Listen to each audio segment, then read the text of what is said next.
నీ లైఫ్లో మర్చిపోలేని పర్సన్ ఎవరన్నా ఉన్నారంటే ఎవరన్నా ఉన్నారా? వాళ్ళ పేరు లైఫ్లో మర్చిపోలేని పర్సన్ అంటూ ఉంటారన్న. ఇక ఎవరని నేను స్పెషల్గా చెప్పను. ఒక్కవేళగా నేను మర్చిపోలేని పర్సన్ అంటే నా భర్త ఒక్కడే ఉంటాడు బేసిక్గా. అంటే ఉన్న మా నాన్న కానీ అందరు ఉంటారు. బట్ ఏదేమైనా కూడా ఎవరైనా కూడా ఏదైనా సాధించాలి అని, ఇప్పుడు అమ్మాయి సాధించాలన్నా అబ్బాయి సాధించాలన్నా ఏదేమైనా కూడా ఒక సపోర్ట్ అనేది పక్కా ఉండాలి. సో ఈ విషయంలో నేను ఈ స్థాయి వరకు వచ్చి నేను ఇక్కడ కూర్చొని మాట్లాడుతున్నాను అంటే దానికి కారణం నా భర్త. సో ఇంతవరకు నన్ను తీసుకొచ్చి నన్ను జనాలకి ఇంత పరిచయం చేసింది కాబట్టి నేను తనని ఎప్పటికీ ఇంకా నాకు అంతే, ఇంకా గాడ్ గిఫ్ట్. ఓకే. సో అంటే సింగింగ్లో నీ ఇన్స్పిరేషన్ ఎవరు? సింగింగ్లో అంటే ఇక నాకు ఇన్స్పిరేషన్ అంటే మూవీస్లో అయితే చిత్రమ్మ గారు, ఎస్పి బాలసుబ్రహ్మణ్యం గారి వాళ్ళ సాంగ్స్ అంటే బాగా ఇష్టం అన్న.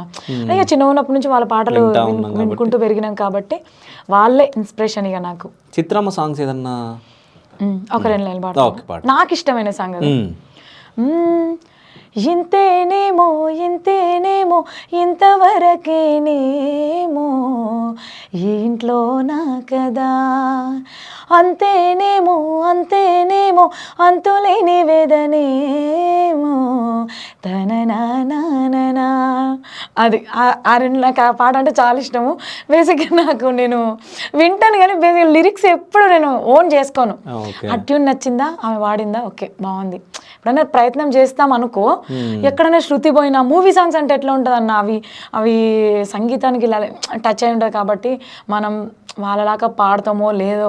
ఫోక్ సాంగ్స్ అంటే ఇష్టం, మనం ఎట్లయినా పాడతాం కానీ అది ఒక పద్ధతి ఉంటుంది కదా, అందుకే ఎక్కువ టచ్ చేయను. ఒక 2 లైన్లు అట్లా మీకోసం పాడినా. ఓకే. సో ఫైనల్గా అంటే నిన్ను ఆదరిస్తున్న వ్యూవర్స్కి నువ్వు ఏమైనా చెప్పాలనుకుంటున్నావా?